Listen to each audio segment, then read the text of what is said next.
들을 성경 말씀은 누가복음 6장 39절에서 49절 말씀입니다. 또 비유로 말씀하시되 맹인이 맹인을 인도할 수 있느냐? 둘이 다 구덩이에 빠지지 아니하겠느냐? 제자가 그 선생보다 높지 못하나 무릇 온전하게 된 자는 그 선생과 같으리라.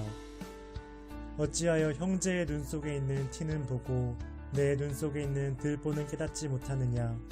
너는 내 눈 속에 있는 들보를 보지 못하면서 어찌하여 형제에게 말하기를 형제여 나로 내 눈 속에 있는 티를 빼게 하라 할 수 있느냐? 외식하는 자여 먼저 내 눈 속에서 들보를 빼라. 그 후에야 내가 밝히 보고 형제의 눈 속에 있는 티를 빼리라.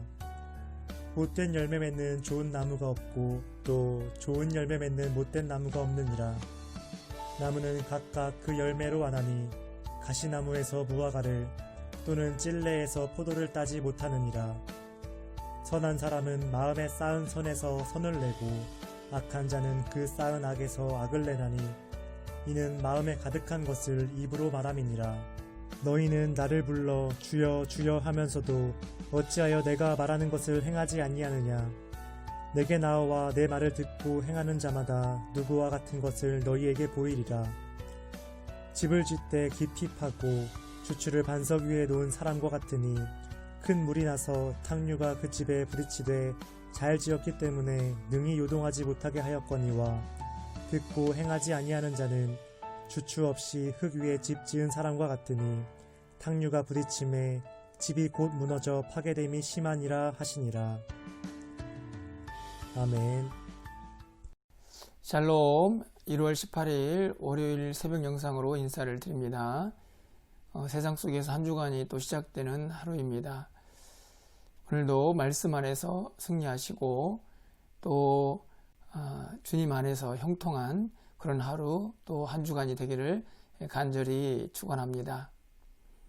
오늘 본문에는 예수님께서 서기관들과 바리새인들의 외식과 그들의 위선을 책망하는 네 가지 비유가 등장을 하고 있습니다. 첫 번째로는 맹인이 맹인을 인도할 수 없다 하는 말씀을 하십니다. 바리새인과 서기관들이 아직 진리를 다 깨닫지도 못하는 맹인 같은 상태에서 이스라엘 백성들을 인도하는 것이 어리석다 하는 이야기를 하시는 것이죠. 또 한 가지는 그들 눈에 있는 들보는 보지 못하면서 형제들의 눈 속에 있는 티끌을 빼라고 이야기한다는 것을 지적합니다.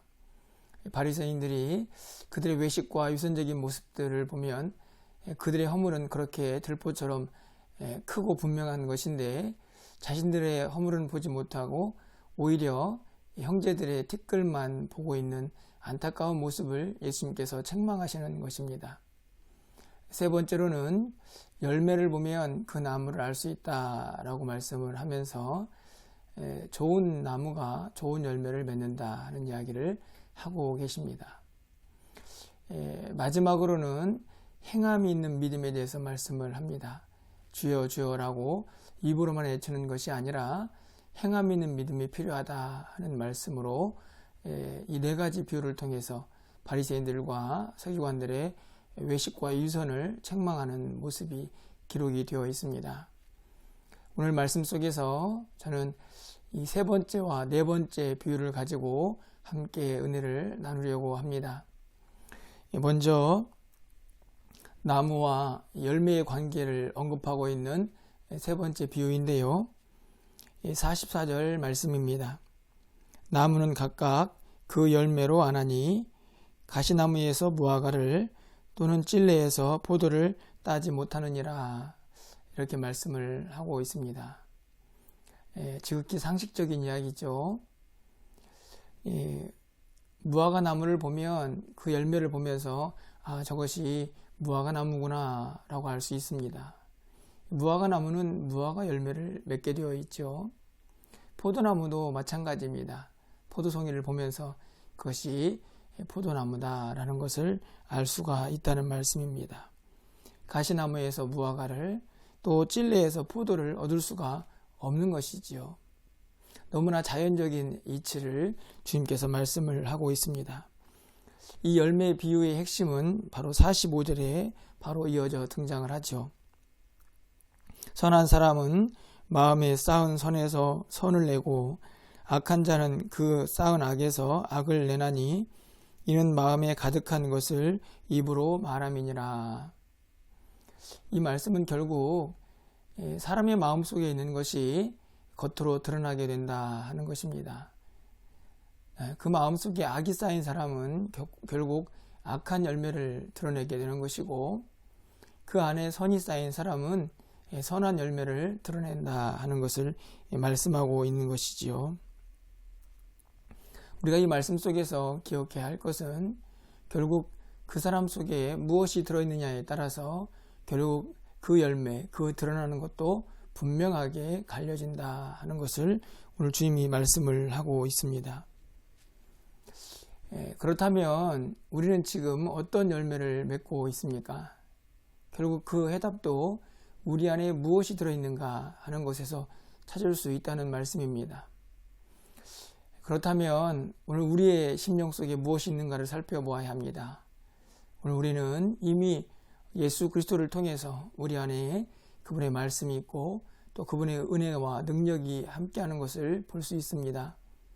우리는 이미 예수 그리스도를 통해서 새로운 피조물이 되었다는 것을 우리는 분명히 깨닫고 있는 것이죠. 그렇다고 하면 이제는 우리 안에 있는 그 복음과 그 예수 그리스도의 능력을 이제는 열매로 드러내면서 살아가야 하는 분명한 사명이 우리에게 있음을 깨달을 수가 있는 것입니다.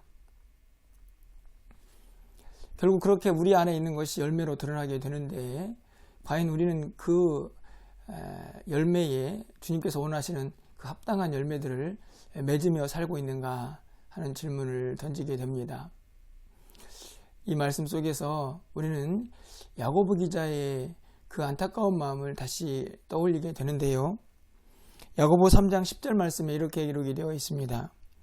한 입에서 찬송과 저주가 나오는도다. 내 형제들아, 이것이 마땅하지 아니하니라.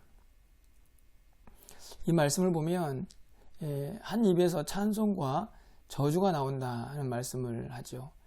이런 모습은 결코 믿는 사람들에게 합당한 것은 아니다라고 야고보 기자가 말씀을 하고 있습니다.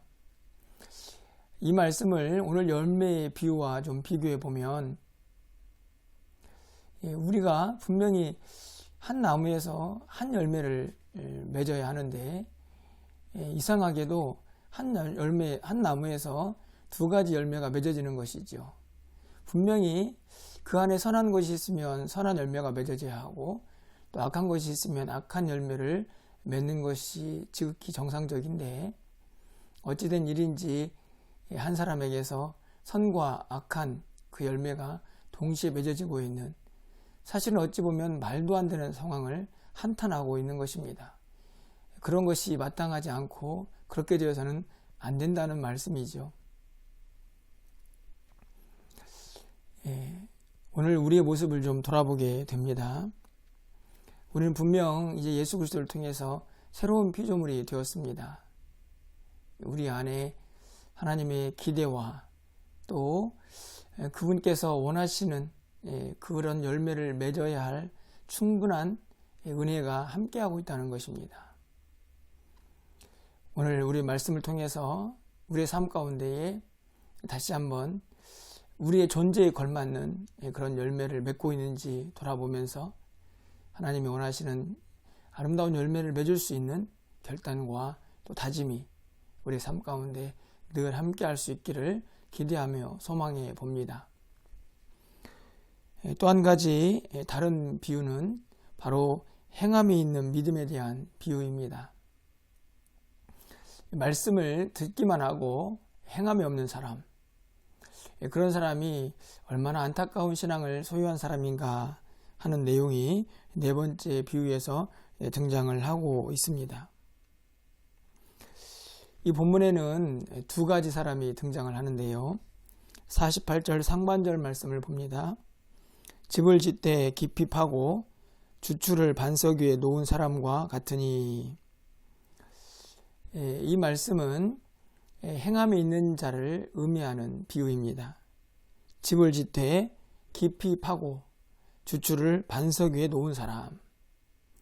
다시 말하면 집을 지을 때에 기초공사를 아주 튼튼하게 하는 사람, 그런 사람은 말씀을 듣고 행하는 사람이다 라고 말씀을 하고 있고요. 또 다른 한 사람은 등장합니다. 49절 상반절에 듣고 행하지 않는 자는 주추 없이 흙 위에 집을 지은 사람과 같으니, 말씀을 듣고 행하지 않는 사람은 마치 집을 지으면서 기초도 없이 그렇게 집을 짓는 사람이다 라고 말씀을 하고 있습니다. 이 두 집은 어떻게 될까요? 평안할 때는, 큰 어려움이 없을 때에는 이 두 집은 그렇게 큰 문제가 없어 보일 수도 있습니다. 하지만 오늘 본문에 있는 비유를 보면 큰 물이 일어나고 탕류가 밀려올 때에 그 결과는 분명한 차이를 나타내게 됩니다. 반석 위에 주추를 넣고 깊이 판 집은 끄떡없이 그 탕류를 견뎌낼 것이고, 주추 없이 흙 위에 집을 지은 집은 그 탕류에 거침없이 무너지게 될 것입니다. 다시 말하면 하나님의 말씀을 듣고 행하는 사람은 어떤 고난이 찾아와도 그것을 이겨낼 것이고, 행함이 없이 그냥 말씀을 머릿속에만 간직한 사람들은 조금만 어려움이 닥쳐와도 쉽게 무너지고, 그리고 그들의 믿음이 흔들릴 것이다 하는 것을 비유로 말씀을 하고 있는 것이죠. 그런데 오늘 이 말씀 속에서 우리가 한 가지 기억해야 할 것은, 이 행함이 있는 믿음이 어떻게 이 견고함과 어울리게 되느냐 하는 것입니다. 행함이 있는 믿음은 어떤 어려움 속에서도 흔들리지 않는다 하는 말씀을 하고 있는데요. 이 둘은 어떻게 어울리게 되는 것인가 하는 생각을 우리가 해보아야 한다는 것입니다. 행함이 있는 믿음, 그 믿음은 어떤 것입니까? 말씀을 듣고 그 말씀이 온전히 그 사람의 것이 되는 것이지요. 그 말씀이 확실히 믿어지는 사람입니다. 그래서 그런 사람들은 그 말씀대로 삶에서 살아가죠. 그렇게 말씀대로 살다 보면 그 말씀의 위력을 경험하게 됩니다. 그 말씀이 살아 역사하고 그 말씀이 얼마나 우리의 삶에 생명력 있게 능력으로 다가오는지를 경험하게 되죠. 그러면서 그 말씀의 위력 앞에서 어떤 시련과 어려움이 닥쳐와도 그 말씀을 붙들고 그것을 이겨낼 수 있는 힘이 생겨나게 되는 것입니다. 그것이 바로 말씀을 듣고 행하는 자의 은혜지요. 하지만 말씀을 듣고 그것을 머릿속에만 간직한, 다시 말하면 이론적인 신앙을 간직한 사람들은 그런 행함의 은혜를 경험하지 못합니다.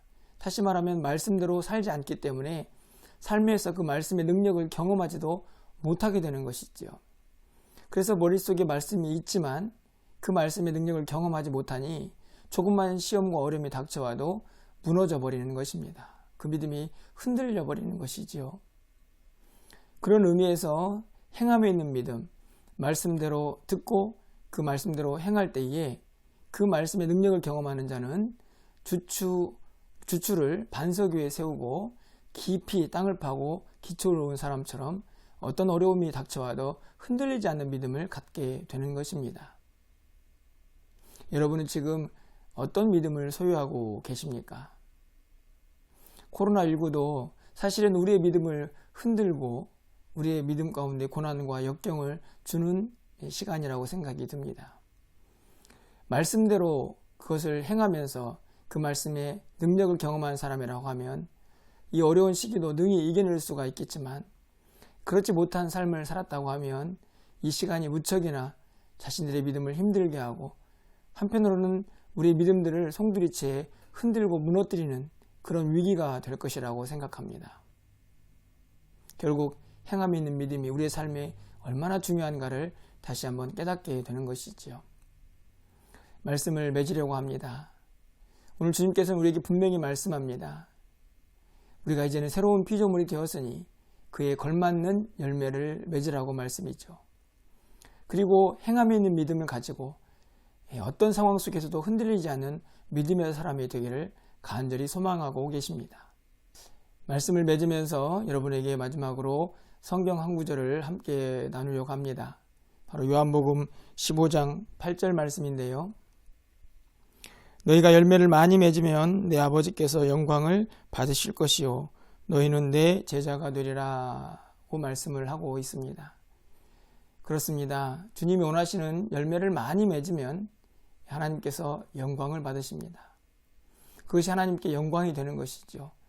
또한 그 열매를 통해서 우리가 주님의 제자인 것을 확실히 많은 사람들이 깨닫게 될 것입니다.